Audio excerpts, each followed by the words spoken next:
Yo, yo, yo. Welcome back to Raptors Flex Plus, where you know the flex already, fam. I am your host, Kyle, and salute to everybody that is watching this episode and has been supporting the channel, man.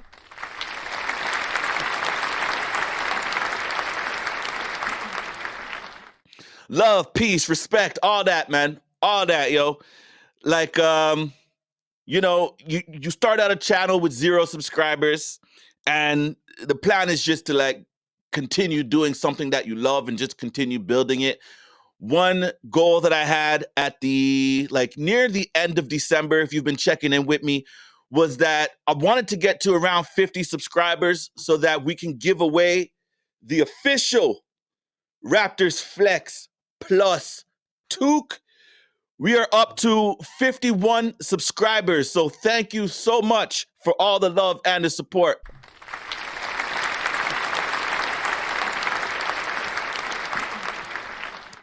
Now, all I gotta do is figure out a way to give this thing away. I don't know how I'm gonna do it, but keep a lookout. I have some plans in terms of how I wanna go about that. But keep listening, keep sharing, keep liking, keep subscribing, and your boy will appreciate it. And keep an eye out for the contest. But yo, we here to talk Raptors because this is what this channel is about. You know what I'm saying? Last episode, we had my man Cannot Kick It on, and we had a very dope conversation. And salute to you, my boy. Always love, respect, all that. And today I'm riding Dolo, though. You know what I mean? Today I'm riding Dolo. And since that conversation, the Raptors put the smackdown on the Warriors. The smackdown on the Warriors. And if you remember from a couple episodes back, I'm I don't think the Raptors need to be worried about the Warriors for the most part. I think any Western Conference team, near the top of the standings, need to be worried about the Warriors, right? You don't want to see the Warriors in the first round of the playoffs or in a play-in scenario where you're trying to get into the playoffs. So all you Western Conference teams, y'all got something to worry about. But I thought a game just in January, just randomly on a Sunday or whatever day that was. Yeah, it was Sunday. The Raptors have a very good shot of winning that game. And I thought that we've been playing some basketball recently, fam. Some wicked basketball recently. And I keep prefacing this as well. I know it's not perfect, right? I'll preface that. I know it's not perfect, but it's better than anything that we've seen all season long in a 4-game stretch, yo. Starting with the Cavs game all the way through to the Warriors game. That 4-game stretch, I don't know how we're doing it. Just in terms of just incorporating 2 new starters behind the scenes. You know what I'm saying? You had Gary Trent Jr. out for a game, but whatever's going on behind the scenes with this team, I got to give some credit, man. You got to give some credit because you see times over and over and over again where teams will trade for a player or a couple of players and they get off to a slow start. I mean, shoot, we could look back to the Clippers, who ended up losing 6 straight after they traded for James Harden. We're about to see the Clippers in a couple of days. But, that's not the only example. There's many examples that you can point to where trades have been made and those teams have got off to a slow start. But the Raptors, we could easily be 4-0 right now. 4-0. On the last 2-minute report from the Kings game, they said that foul where it Quickley tried to do the pump fake and draw foul and it wasn't called. I'm personally okay with not calling that. You know what I'm saying? Personally, I don't want to just be a Raptors homer with this, right? Objectively. Because if that's on the other side now, and the Raptors are the ones playing defense and we're up 3 and we're defending and a player's just trying to draw a foul on the 3, I'm okay with the non-call. But the reason they have the last 2-minute report is for the black and white gray scenarios, situations where, you want to know what? The league said it should have been called a foul. The league said it should have been called a foul. And now you would have been sending a 80+% free throw shooter to the line with a chance to tie the game. So that's just the way that it kind of breaks down sometimes. I'm okay with it because I feel like some of those losses on the road, like those close ones, they kind of build character, right, as a team. And you're also putting Quickley in a situation now where he needs to learn how to activate the right plays in crunch time, right? Because, I mean, regardless whether it should have been called a foul or not, in my opinion, it wasn't the best shot selection, you know? And it may have been something with just maybe the play calling, but I don't think that there was a timeout called before that shot. It may have been a timeout before the free throws on the other end or something. I can't remember too much. But at the end of the day, that is something that the Raptors are going to have to learn from, and Immanuel Quickley and the rest of the squad, in terms of, what types of shots do you want to get down the stretch and what plays you're going to run for who. Like, those things you should already have a bag of plays that are situational. You know what I'm saying? Like, coaches have out of bounds plays, after timeout plays, baseline plays. You know what I'm saying? They have all these types of plays. And I'm sure as Darko starts to understand his roster and the pieces on the roster just a little bit more, we may see some more better generated shots for Immanuel Quickley in that situation in the future. So I'm not mad at it. But maybe the Raptors were, because when we went into Golden State on Sunday night, that was a straight, Bregin, they got licks. They got straight licks, Bregin. You know what I'm saying? Like 80s, 90s style licks. You know what I'm saying? Like, for all the West Indian people out there, your parents weren't rampant back in the 80s and 90s, guy. Licks was real licks back then, I can't speak before that because that's before my time, but I'm telling you, for all you young cats, y'all got it easy these days, yo. Anyways, I digress. The Raptors put the smackdown on the Golden State Warriors. And most notably was RJ Barrett, man. What a performance, y'all.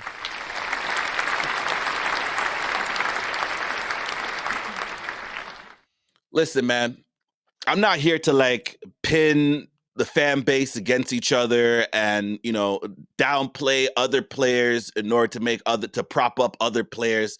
But I do feel like since that trade with the Knicks for RJ Barrett and Immanuel Quickley, there's been a lot of talk about Immanuel Quickley, and rightfully deserved, right? Rightfully deserved, because we understand the potential of this player, and he has played well since coming over to Toronto. Both of these players have been playing well.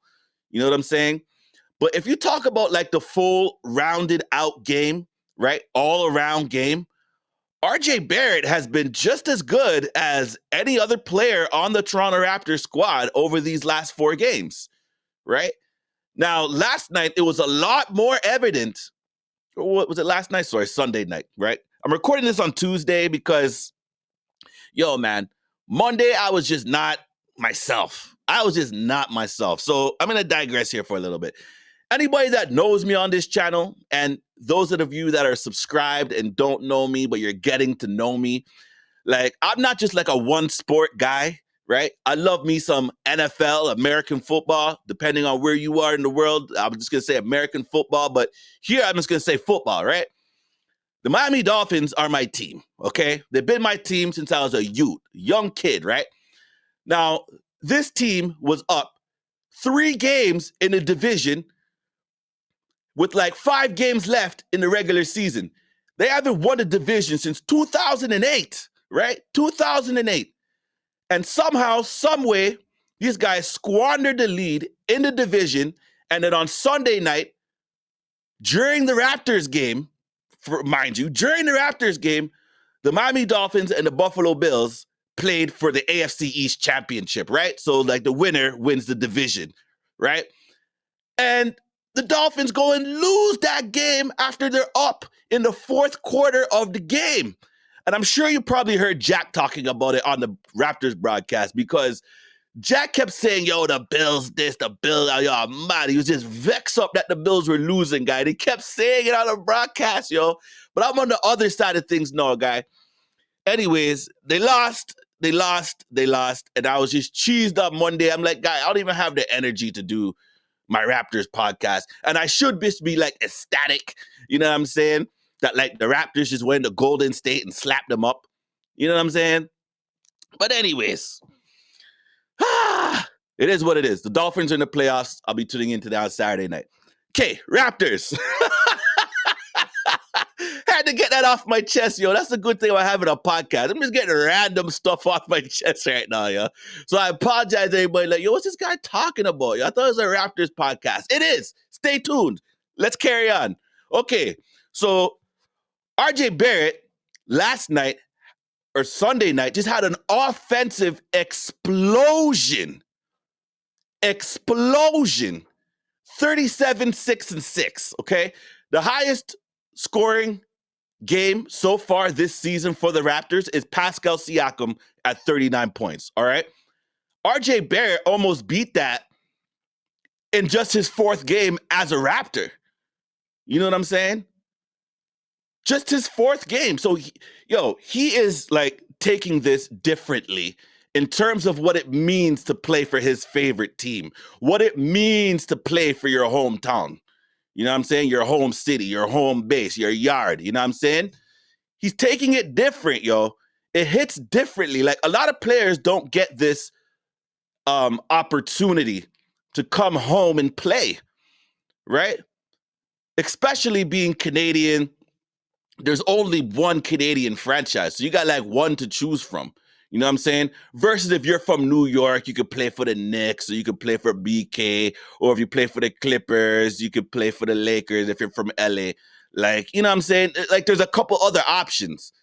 You know what I'm saying? But like, RJ, I believe, is taking this to heart, man. He is taking this to heart. Because it's not even just his offense that I've been liking. Like, obviously, 37 points. You can't go wrong on efficient shooting. I think it was 13 for 20 or something like that. 5 for 8 from the three-point line. But his defense has also been solid. Solid. Like, the Raptors' team defense situationally, they've played well. Right? We are now living in an era of NBA where scoring is just regular. You know what I'm saying? You're not going to hold a team under 100 points anymore. Where back in like the early 2000s, you hold a team under 100, like that was like the standard for like a good defense. There were like defenses holding teams to like 90 points. You know what I'm saying? Some of those Detroit Pistons teams, Indiana Pacers teams that were just predicated on hard Eastern Conference defense. You know what I'm saying? But this ain't the case no more across the NBA. Mans are scoring, teams are scoring. But when you look at some of these baskets that the Raptors are getting, and I'm going to play a clip in a minute, a lot of it is just off of defense in transition, running the floor and making plays, right? Let's go ahead and share this, man. Like, I thought RJ Barrett was just spectacular in this game. There was no hesitation with the shot. You know what I mean? Like, those things mean something. All right. So I'm just going to play this really quickly and give a little bit of commentary. So hold on a second here. I'm not even sharing it, fam. See, this is how excited I am to go through these highlights. All right. Let's get this on the screen. Boom. All right. Check it. So RJ has the ball here. He's being defended by Wiggins. Oh, I'm sorry. Who's that had the ball? Siakam, defended by Wiggins, gets the ball out to the wing to RJ. Off of the steal, he's in transition, straight line drive to the bucket. Steph Curry don't want none of that smoke. You know what I'm saying? Now watch this post work. RJ was doing this to Steph all night long. Whether he's getting to the line, look at him, just bounce off in the paint. Can't guard him down there. Look at that. RJ getting some action, the steal, fast break, bucket, layup. Look at this. RJ again on the break. Now, I didn't love the spacing on this play. I thought Scotty Barnes could have did better with the spacing, but look at the finish there. You can't allow RJ to go left. Now he's already feeling hot. He's just drilling trees from all over the court, yo. Chris Boucher here on the fast break. Kick out to Gary Trent. Gets to the elbow. Look at that passing, man. Look at that passing, sharing the ball. Like, I think that's really what Darko wants from this team. Scotty Barnes, again, on defense, makes the block, gets it to Quickley, alley-oop, basket. Like, the Raptors were playing defense in this game. And now look at Poeltl. Off the pin down screen, look at this. He's going right at Looney to the left, finish, bucket. That is their inside defender that RJ just took. And look at this. Saric, bounce off. Yo, Saric obviously did not read the scouting report. You cannot allow Barrett to just get back to his left. You know what I'm saying? You cannot just allow that. But like from the Toronto Raptors standpoint, you see how much we're getting off the fast break? Off of the defense situationally, right? Now, again, I've been saying that I don't love the Raptors spacing on a lot of these fast break plays, but I thought the decision-making has been good. Like, this is exactly it. This is exactly it. And RJ was filling it up. And not to mention he's getting to the line. That was just a great game by RJ Barrett, man. His confidence was looking ridiculous in this game. Ridiculous, right? So, with this team, man, I'm telling you, these two players so far have been just wonderful. When you look at what they were doing with the Knicks versus with the Raptors, like RJ Barrett right now, mind you, I understand this is a 4-game sample size, but RJ Barrett is literally shooting 53.8% from the field and 52.6% from three-point range in 4 games with the Raptors. Now, when you compare that to what he's been doing with the Knicks, or what he did with the Knicks for those 30 games or so, 42.3% field goal percentage and 33.1 three-point percentage. So obviously, like the way that the offense is free-flowing, like we saw some really good ball movement in those clips, right? And you get the defenders moving, and RJ's able to just kind of just think ahead a little bit in terms of what he wants to do. He's like, yo, I'm going to shoot this 3 because look, there was no hesitation shooting those 3s, right? And now when you're hitting those 3s, you know that the defense is going to try to run you off of the 3-point line, right? And then that's when he's getting inside or he finds a mismatch in a post with Curry on him. And it's Curry chicken from there. Curry chicken from there, right? So listen, y'all, here's the truth. RJ Barrett's not going to shoot 52.6% from 3 for the rest of the season, okay? He's not going to do that. But he was having one of his lower 3-point shooting seasons this year, 33.1%. If RJ can be around like that 38 to 40 range, like that is what you want to see from him. Anything else above that is bonus. Absolutely bonus, right? And then when you look at Immanuel Quickley now, also been balling, okay? 17.25 points per game with the Raptors in 31 minutes per game. But really, what I love here is the 6.5 assists per game, right? 6.5 assists. Now, I can't remember whether it was the Kings game or the Warriors game. I could probably just check that right now. But in the first half of one of those games, he had like 9 assists. You know what I'm saying? He had like 9 assists. So like if you're getting that type of point guard play, right? So against Sacramento, he had 8. Against the Warriors, he had 10. So yeah, I believe it was last game against the Warriors, right? Because I think that was one thing I didn't really love either. I'm like, yo, how come the assists stopped in the second half? You know? But nevertheless, you're not going to complain because you see the potential of these two players, right? Because with the Knicks, he was only scoring 15 points per game and only 2.4 assists. Now, I understand the minutes are different, right? 24 minutes with the Knicks, 31 minutes with the Raptors, right? But if you look at like the per 36 minutes, then you can find, I could actually just bring this up here for you, right? Because this is one thing that I was looking at also, like just the per 36 minutes stats, okay? And it's really just the assists that I want to point out here, right? So we're going to share this. again. And the per 36-minute stats. Okay, this is on Basketball Reference. Okay.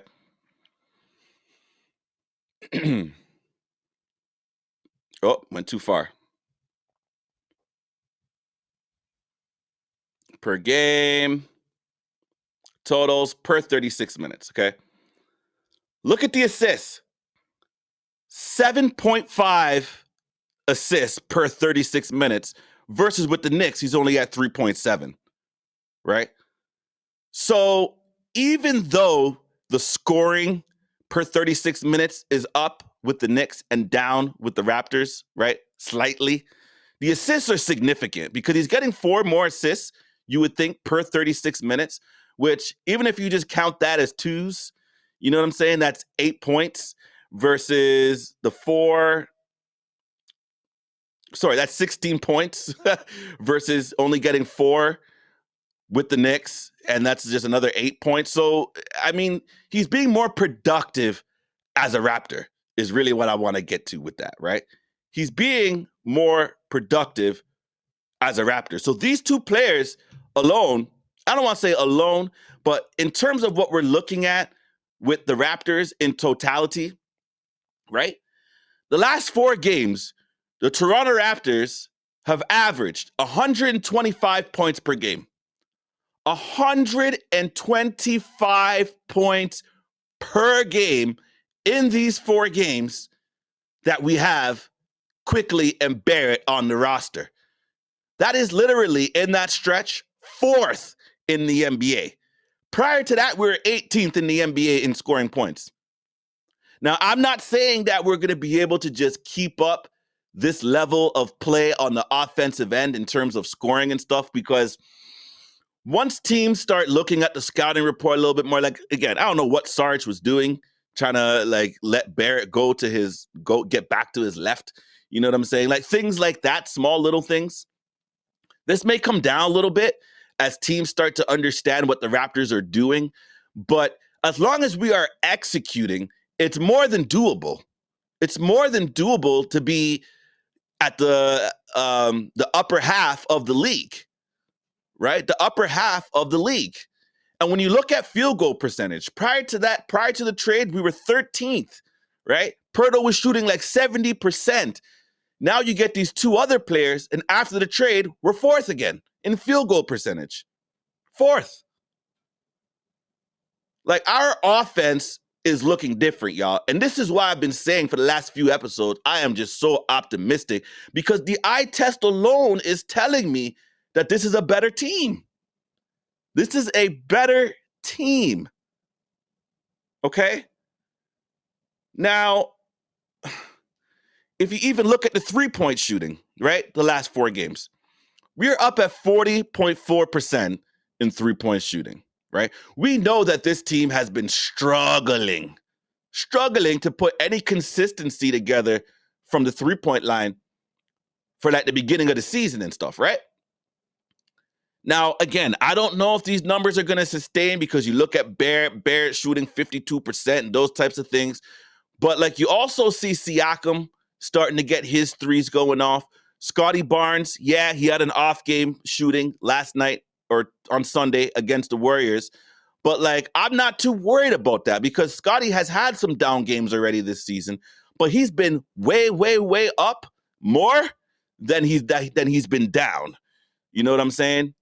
Even with these 2 players on the roster, he's had good games shooting efficiently. So I'm not worried about that. You also see Gary Trent Jr. now back into the lineup. And I don't know what he ate yesterday. Like, I don't know, maybe like Gary Trent and RJ Barrett went to dinner or something before the Warriors games. You know what I'm saying? I don't know if they went and got like some Baja tacos or something. I'm not sure what they did, bro. I'm not sure what they did. Maybe they went and got some backyard barbecue or something before they get. I don't know, fam. But yo, these guys are looking different, yo. These guys are looking different is the point that I'm trying to make here. Okay? So I'll take that 40% on, 13 made threes a game. I am not mad at that. I am not mad at that. The free throw percentage, still up and down, topsy-turvy. You know what I'm saying?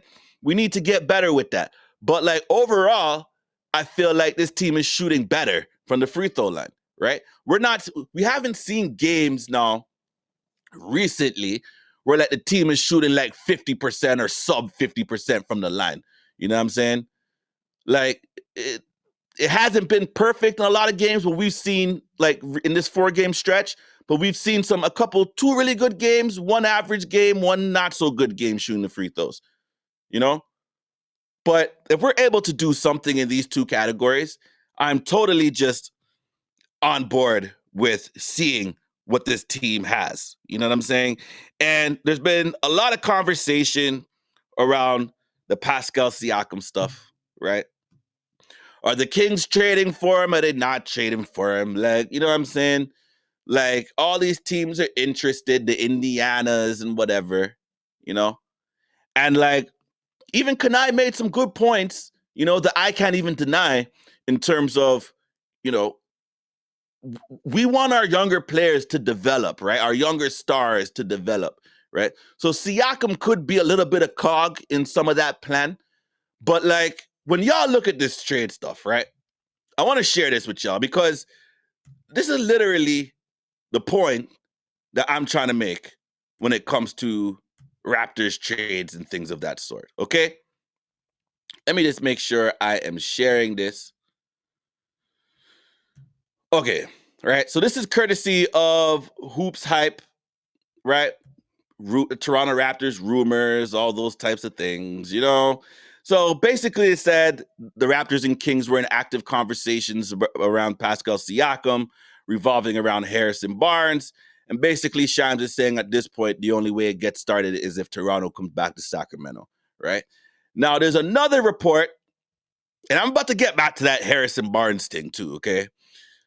There's another report that said that Pascal Siakam reportedly, allegedly, said he would not re-sign with the Kings if he was traded there in the offseason, right?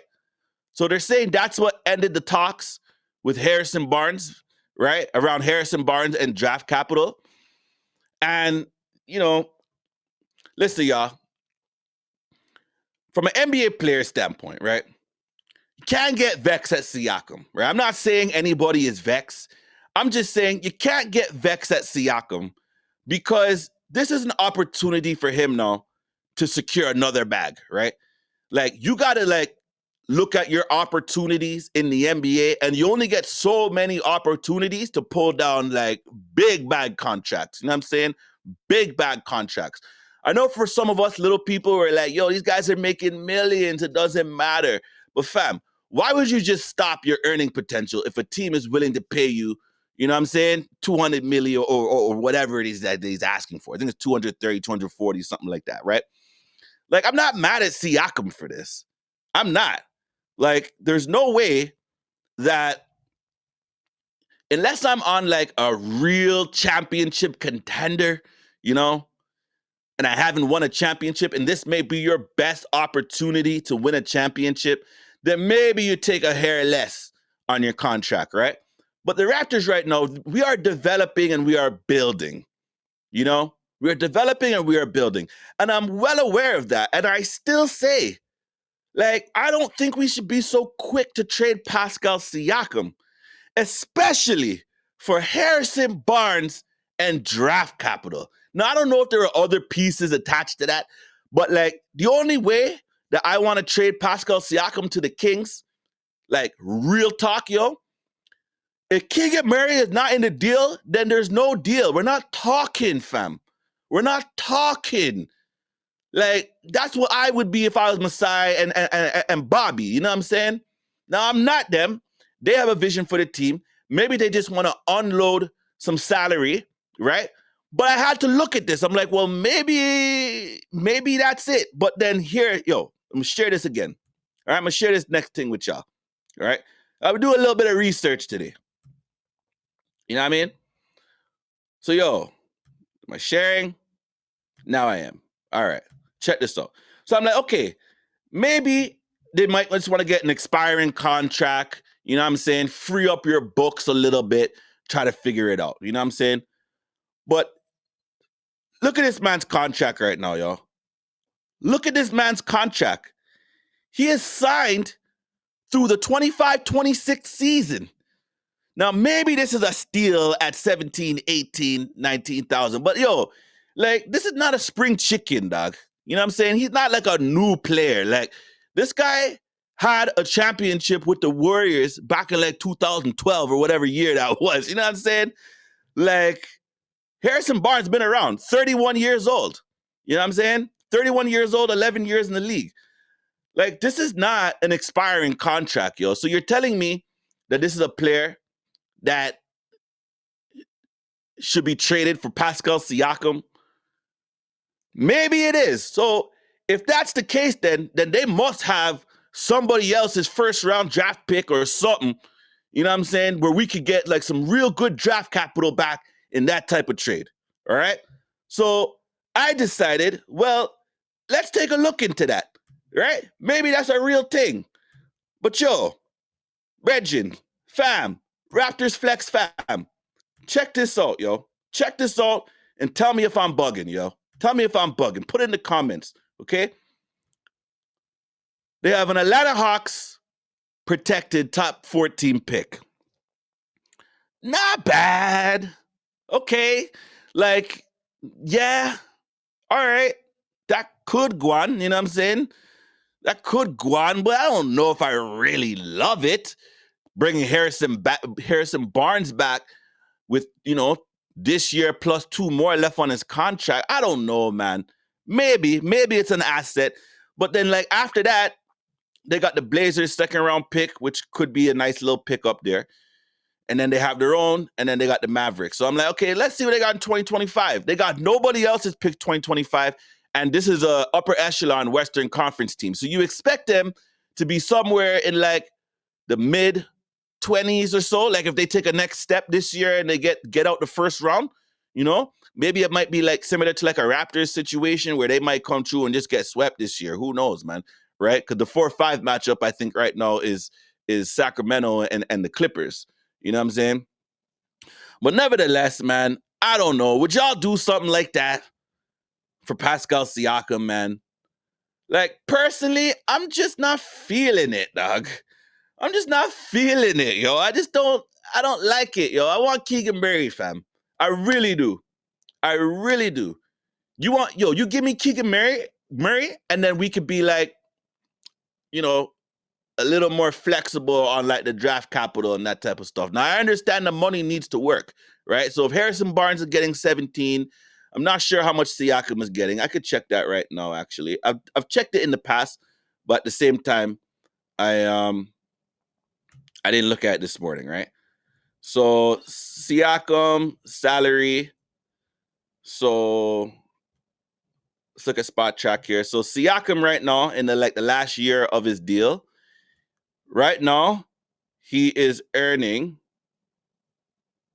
37 million, basically 38 million. So obviously there's other players that you have to throw in on those types of trades. And maybe a trade with the Kings just doesn't work. You know what I'm saying? Like, it's very possible that just doesn't work. But at the end of the day, this team is playing the best basketball that I've seen from them all season long. And I'm not mad if the Raptors somehow try to figure out a way to extend Pascal Siakam prior to free agency, not to the trade deadline and prior to free agency, where he doesn't have to go out and be unrestricted and demand stuff on the open market. Like, I would be okay with them trying to figure that out. And if we're not able to do that, again, I don't want to trade him for a buyout player and a bag of chips, y'all. I'm really not trying to do that. But that's just me personally. However you feel about it, put it down below. Let's discuss it. Everything that I say is not like the holy grail, y'all. You know what I'm saying? I'm literally here just giving my opinion on what I think about the Raptors. You know what I mean? So I want to see what this team looks like a little bit further into the season.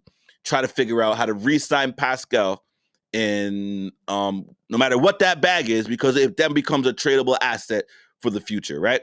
But like as Can I Kick It said, like, we also got to be cognizant that we don't want a player stunting another player's growth, some of our younger players. So like these are things now that we have to manage, right? These are things now that we have to manage. Now, we also have we also have a situation here, y'all. Right?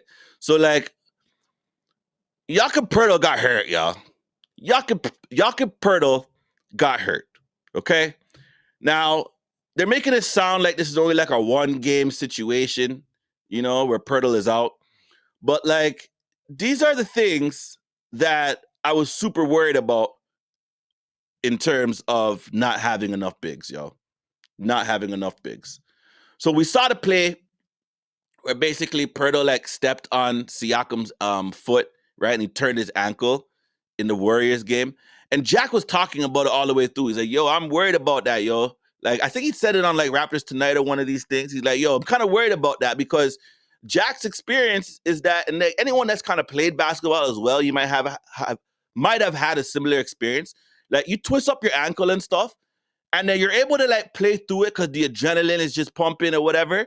And then you go to bed and then you wake up and it's swollen, right? I've had situations where I didn't even go to bed yet, bro. I just took a shower, came home and chilled, and all of a sudden my ankles, I'm just watching it swelling in real time. You know what I'm saying? Like, yo, Poeltl, he's out tonight against the Lakers. He's out tonight against the Lakers, yo. And yo, the Lakers got Anthony Davis, bro. Anthony Davis, okay? This is like one of these players right now that's been dominating the league, yo. Regardless whether the Lakers record isn't like popping as to where it should be, like we all know Anthony Davis is one of the top players in the NBA, yo. Right? Like injury history, that's a whole other question that, he's done better with this season. And like selfishly, I hope that he stays healthy because I got him on my fantasy team. But for the Raptors, like, guy, I've been saying this since preseason. We need another big, bro. We need another big.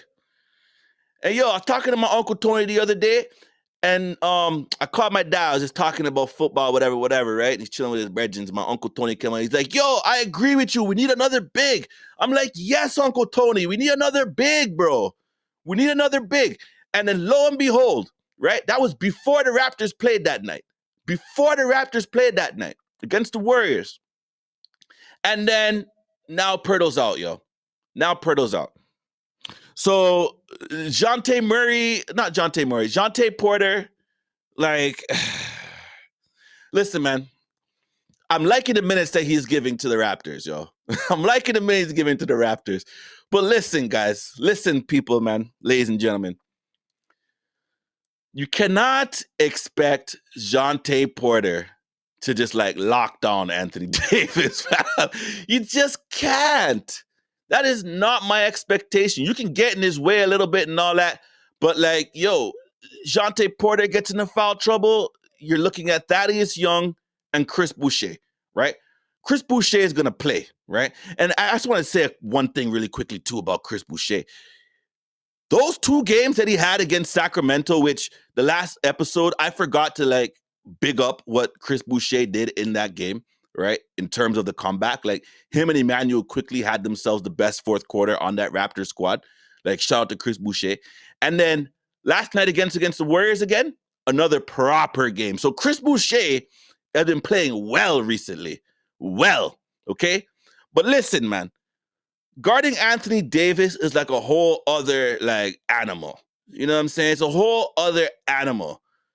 Thad Young, you're gonna have to like use some veteran savvy and stuff in order to slow this guy down because Jakob Poeltl was our best bet. Okay, our best bet, right? You may even see Scotty Barnes on Anthony Davis at times, and maybe that is the best bet, right? Maybe that is the best bet. Maybe that is the adjustment that we see to start the game against the Lakers tonight.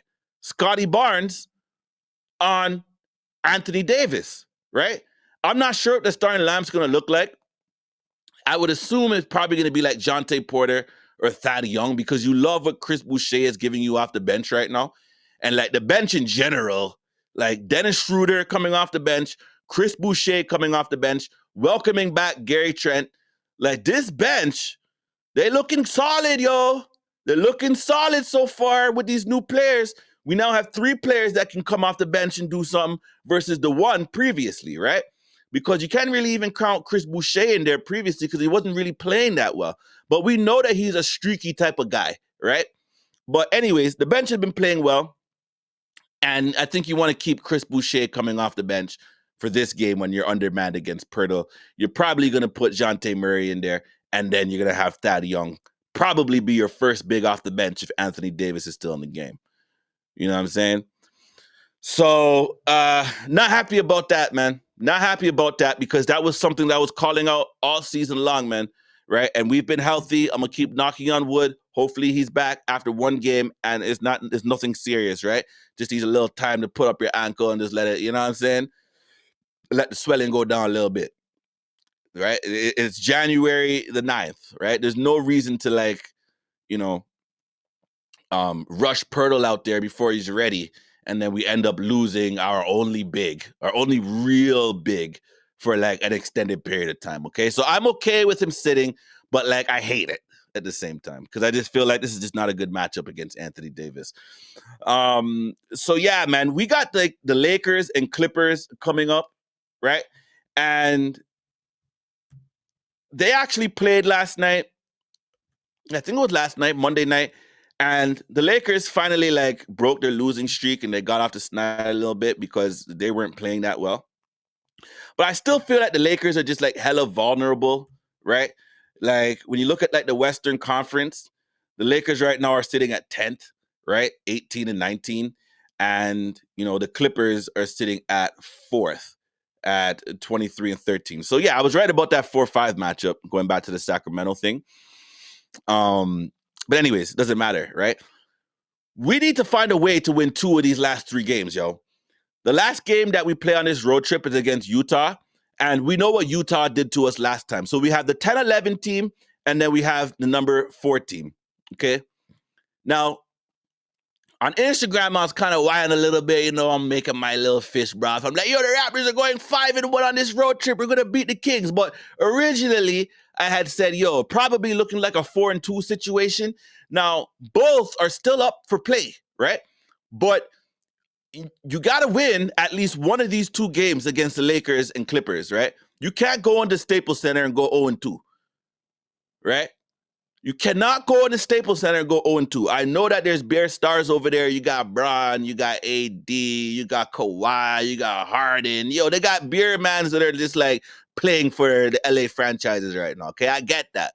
But like the Raptors have been playing some really good basketball as of late. And I feel like we need to finish this road trip strong because we've started it strong. I'm very impressed by what I see from this road trip. And how does that impact the Raptors? Well, right now, we are sitting at 11th in the Eastern Conference. We are half a game out of 10th and 1 game out of 9th. And the Bulls have been playing actually pretty well recently also. Like they're 6-4 in their last 10. They've won 2 straight. We're 4-6 in our last 10, and we've won 1, right? But like I'm looking at the Raptors in a smaller vacuum right now, right? Like the 4 games that we've had with RJ and IQ. And this team just looks different to me, yo. They look different to me.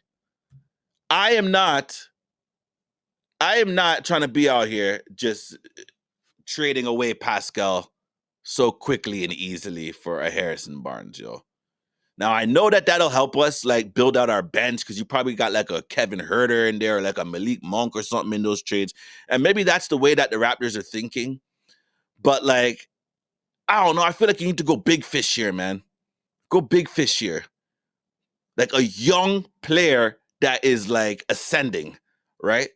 That is the type of player that you want to bring in because then you can build that player around Scotty Barnes and Immanuel Quickley, right?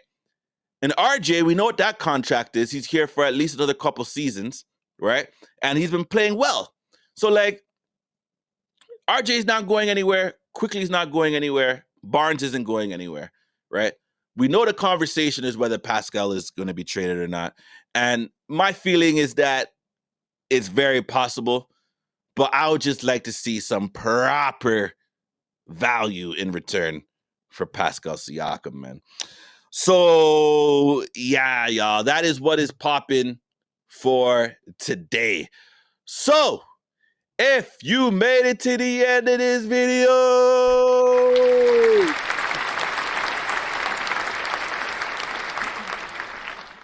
I appreciate you. I appreciate you. I appreciate you. Yeah, man. If you're new here and you're not subbed, please sub up, like, share, subscribe, comment down below. You know what I'm saying? My opinions are just my opinions. Like, I actually want to engage with everybody. So, like, yo, engage back too, man. You know what I'm saying? Just having some fun here, yo. Talking Raptors basketball and stuff. I had a little 2 seconds there. I was talking about Miami Dolphins, fam. But anyways, so it go. You know what I mean? So yeah, dog. Look out in the next few days for something to do with this contest, right? To give away the official Raptors Flex toque. And I'm working on some other merchandise actually. Yeah, so to be confirmed, right? But I'm working on some other merchandise, man. So like I'm really just enjoying just recording these videos and talking about my favorite basketball team. It's definitely a blast, yo. And it's nice to see the channel just go up one subscriber at a time. I'm cool with it, man. Organic growth, you know what I'm saying? Organic. Let's keep building together, man. Let's keep building together. I appreciate every single one of you, man. Every single one of you. I promise. So yeah, man, I'll appreciate the Raptors a lot more if they finish this road trip strong. So I'll be looking out for that. So anyways, man, you know the flex. It's me, Guy, and I'm out.